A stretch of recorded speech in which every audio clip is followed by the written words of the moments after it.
25 years ago, in 1996, Capcom released Resident Evil, a game that, it's been said, saved the company. Their first fully 3D game using polygonal characters and enemies. The game that began a franchise which now encompasses literally half of their top 10 all-time sellers. And like another series with multiple entries in that top 10, Street Fighter, Resident Evil is a series that's seen its fair share of iterative updates alongside full sequels.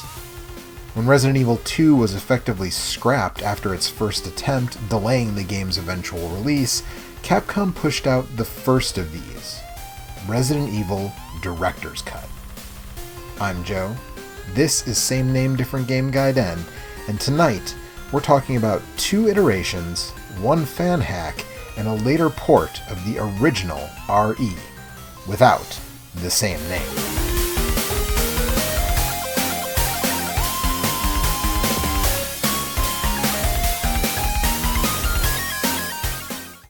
Before I really get into things, let's set some expectations. This video is really about variations of the original Resident Evil, and presumes a baseline familiarity with that game on PlayStation. I'm not going into the history of the original game or spending a ton of time explaining it here. I have a video from about 10 years ago that still does a decent job of that, even if I do a silly voice. Or, well, you can wait until later this month and I might shed some more light on things. But with that out of the way, let's dive in. In March of 1996, Capcom released Resident Evil in Japan and North America. 5 months later, it hit PAL territories. It was, as I've said multiple times in past episodes, my first PS1 game, and I've been in love with the series since. Well, mostly in love. And it was because of this that I, like many other fans, picked up the Resident Evil Director's Cut release in the fall of 1997. Not only was I ready to take on the advertised uncensored cutscenes, but also because it included a demo of Resident Evil 2, a game I was firmly on the hype train for. And of course, after I breezed through the relatively short demo, I had to check out Resident Evil Director's Cut. It had a new advanced mode, which I dove into immediately, not bothering to replay the original campaign. Of course, if you're a fan of the series, you know that I found out pretty quickly that the promised uncensored cutscenes were not there, just the same ones used in the original release. Multiple sources, including Alex Anil's excellent book, Itchy Tasty, indicate that this was due to a mix-up between Capcom of Japan and Capcom of America. In fact, as we'll see later, the only way Americans officially got the completely unedited cutscenes in glorious color, no less, which even the Japanese director's cut didn't have, is on the Windows 95 port of the original RE, though apparently some European territories got the full-color versions in their director's cut release. And while that was a letdown, the newly arranged campaign was not. With Chris, Jill, and Rebecca all sporting new outfits, the player makes their way through the mansion, with new item locations, new camera angles, and new enemy placement.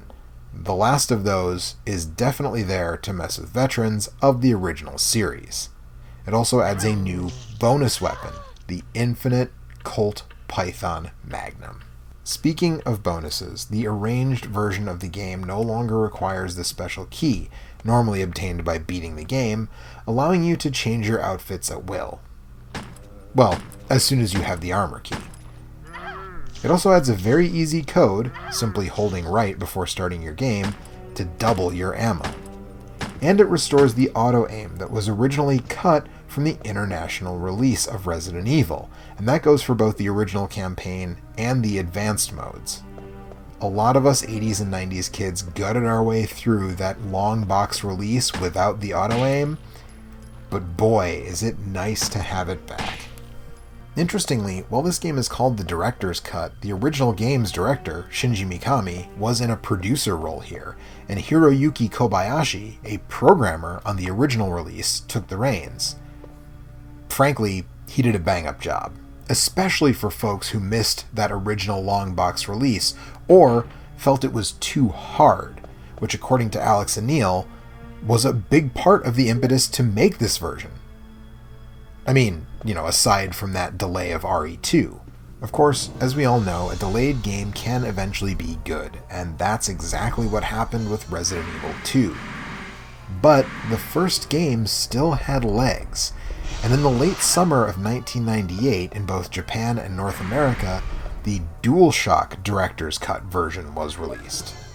Here in America, it was part of the Greatest Hits line of reissues. Now, on the surface, this seems like it should be easy to cover, right? And I guess it mostly is. The only gameplay change is that it now uses Sony's DualShock controller, using both rumble and the ability to use the analog sticks for movement, though it doesn't actually take advantage of the analog nature of said sticks, which for me makes it preferable to just stay with the D-pad. But infamously, that isn't the only change here. Yeah, you know where I'm going.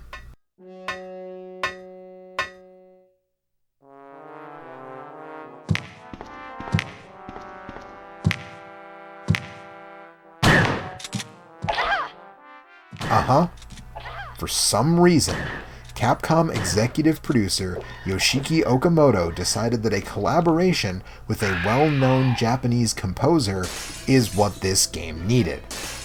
And so, Mamoru Samuraguchi was brought on, a composer sometimes referred to as the Japanese Beethoven because he claimed to be deaf. But I say claimed to be, 'cause it turns out he wasn't. But that's not all. He didn't even write this music. Takashi Nigaki did. And, if I composed this soundtrack, I wouldn't want to take credit for it either. But the whole thing became a giant scandal when all of this was revealed. But just the same, in 1998, players who bought this third release of Resident Evil on the PlayStation were supposed to, I guess, be into whatever is going on here.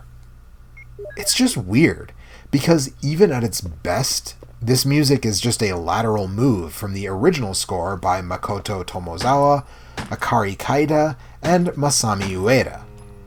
At its worst, well...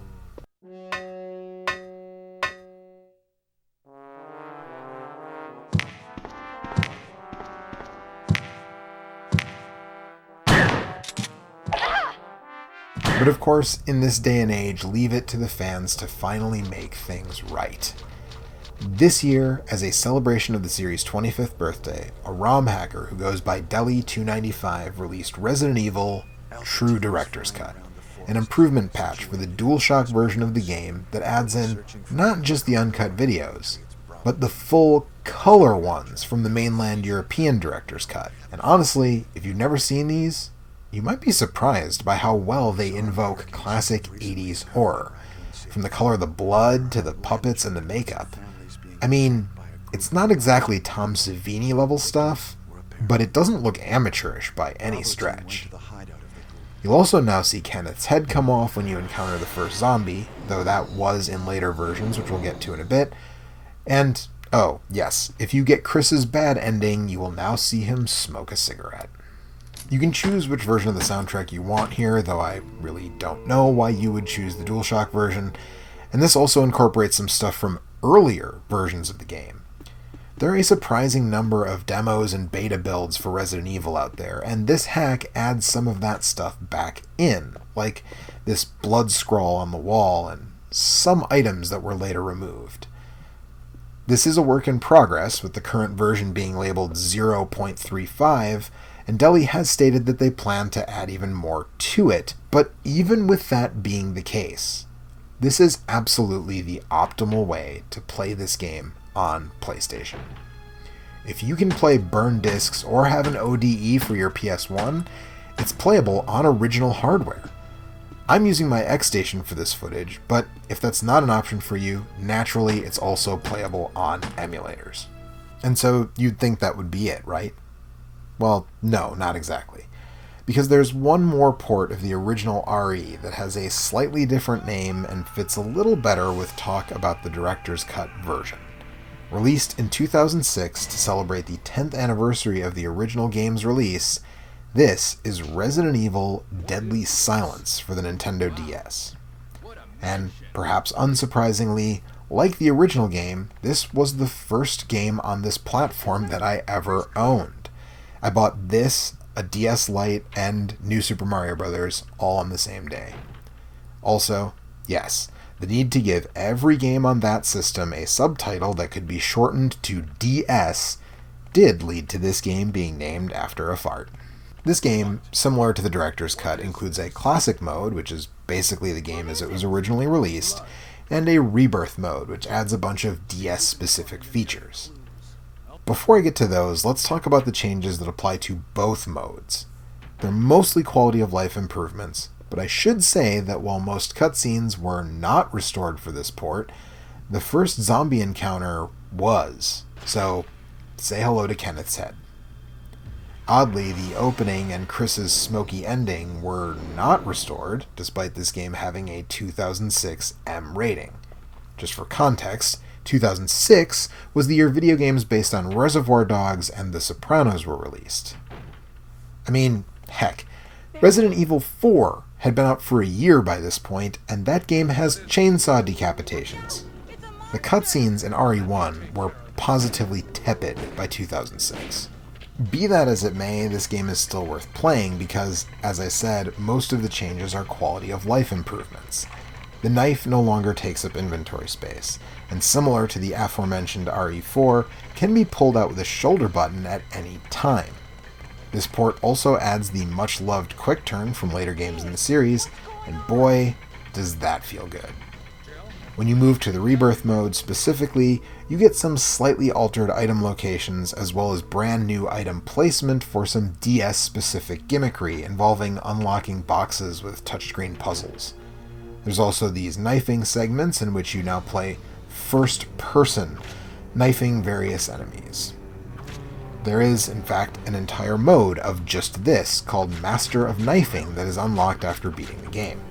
This version also allows you to touch Jill and Chris, which is a little weird, but at least it's not just Jill. Furthermore, you can blow into the mic to keep zombie puke away from you, which is pretty funny.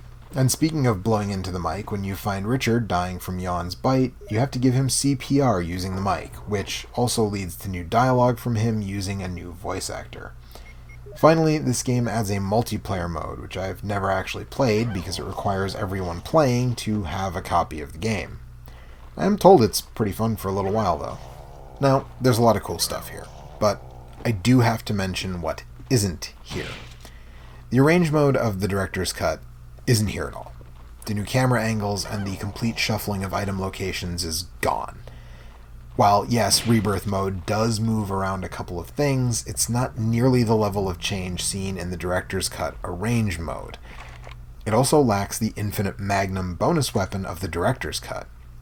But all that said, it's probably still my preferred way to play the original RE. Not including the remake, I mean just the original 1996 RE. And that does it.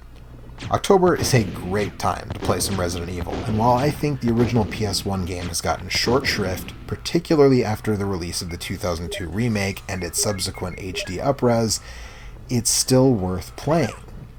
And either the true Director's Cut hack or the DS version is the optimal way to experience that 1996 version of the game. So go check it out, and have a happy Halloween. Hey folks, it's Joe. Thanks so much for listening to me talk about Resident Evil Director's Cut and DS. If you dug the show, do all the stuff everyone here asks you to do, like the video, subscribe if you haven't, as well as ringing the stupid bell, and then leave a comment below telling me your favorite version of the original Resident Evil.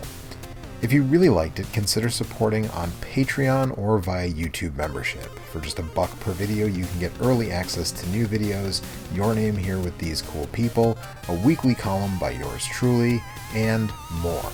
There's also affiliate links to small businesses in the description and show merch.